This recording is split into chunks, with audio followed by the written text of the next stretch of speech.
এ ওমর,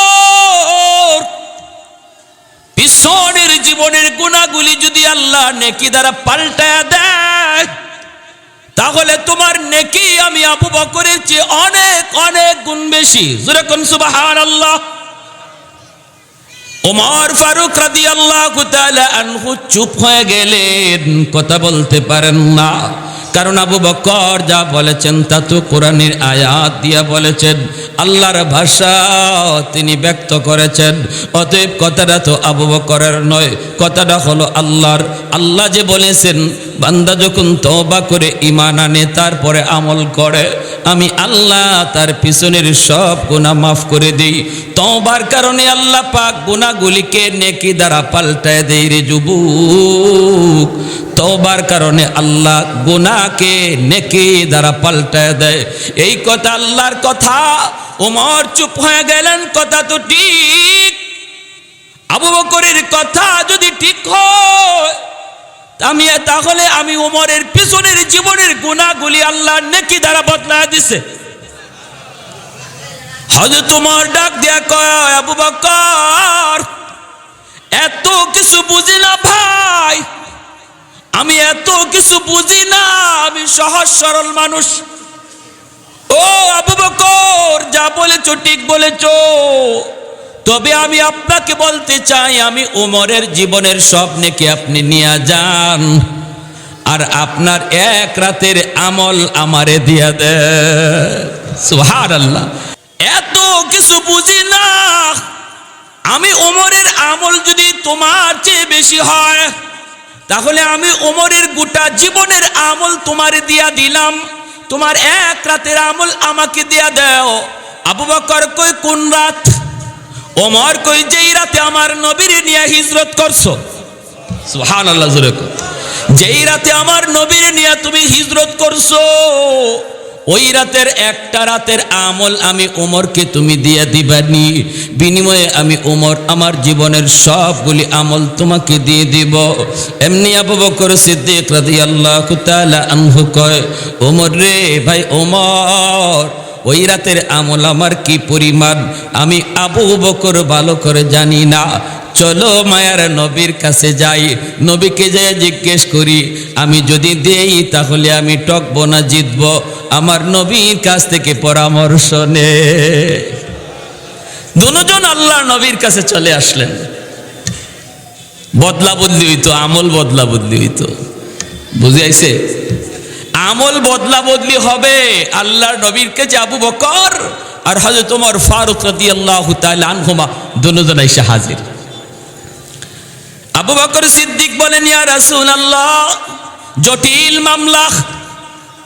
নবী বলতেছে, আবু বকর, হঠাৎ করে ওমরকে নিয়ে আমার দরবারে কারণ কি? বলে, নবী গো, জটিল মামলা, সমস্যায় পড়েছি, আমল পাল্টা পাল্টি করতে চাই।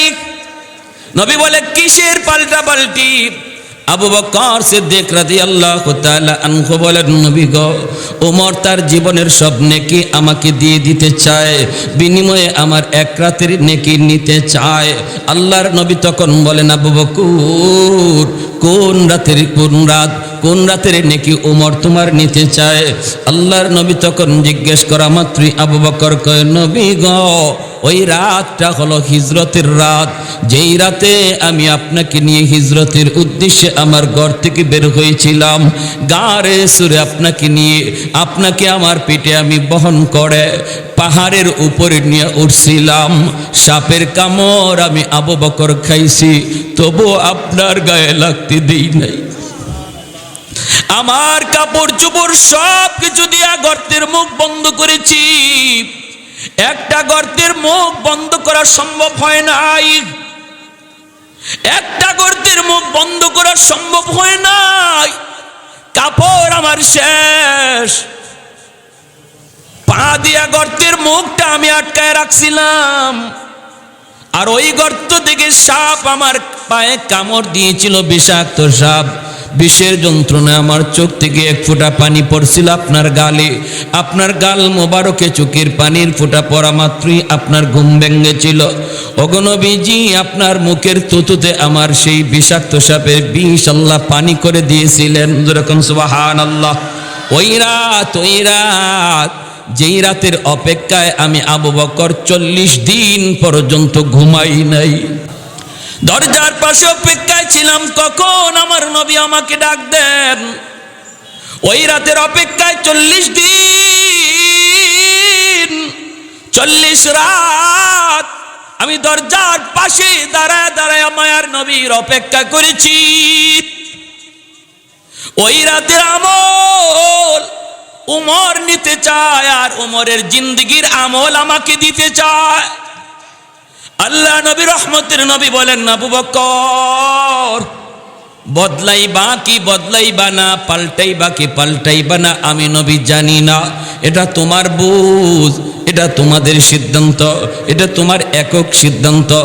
দিবা কি দিবা না আমি জানি না, তবে আমি এতটুকু বলি রে আবু বকর, তোমার ওই রাতের আমল যদি এক পাল্লায় রেখে দেওয়া হয়, আর গোটা উম্মতের নেকি যদি এক পাল্লায় রেখে দেওয়া হয়, তোমার এক রাতের নেকির পাল্লা ভারী হবে।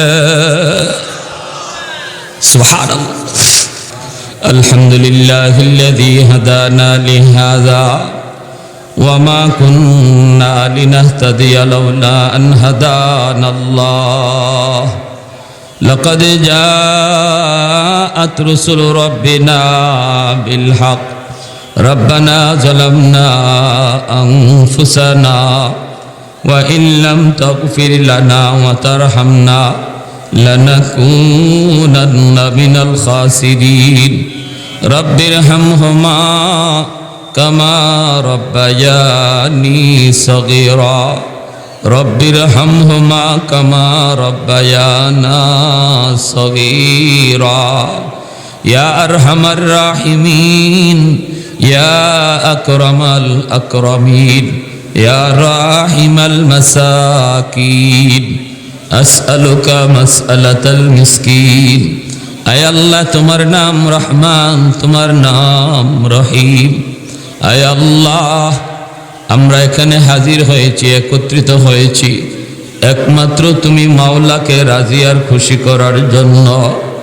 দুনিয়ার কোনো উদ্দেশ্য নাই, দুনিয়ার কোনো লাভ নাই। আল্লাহ, শুধুমাত্র তোমাকে রাজি খুশি করার উদ্দেশ্যে।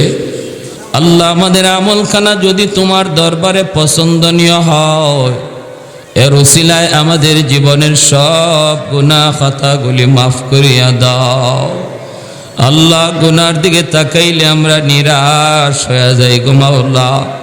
তুমি তো বলেছ, লা তাকনাতু মির রাহমাতিল্লাহ, বান্দা আমার রহমত থেকে তোমরা নিরাশ হইও না।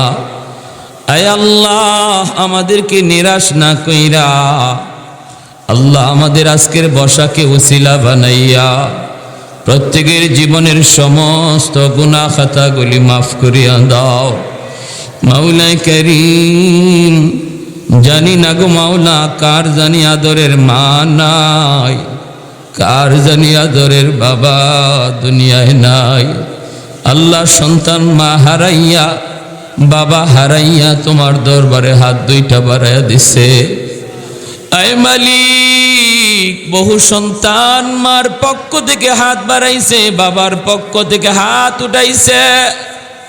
আয় আল্লাহ, মেহেরবানি করে সন্তানের হাতের দিকে তাকাইয়া কবরে শুয়ে থাকা আম্মা আব্বার কবরকে জান্নাতের বাগান বানায় দাও। মাওলা করিম, সন্তানের জন্যই বাপ মা যদি অন্যায় করে থাকে করছে, আজকে ওই সন্তান বাবার পক্ষ থেকে আপনার কাছে হাত বাড়াইছে। আয় মালিক,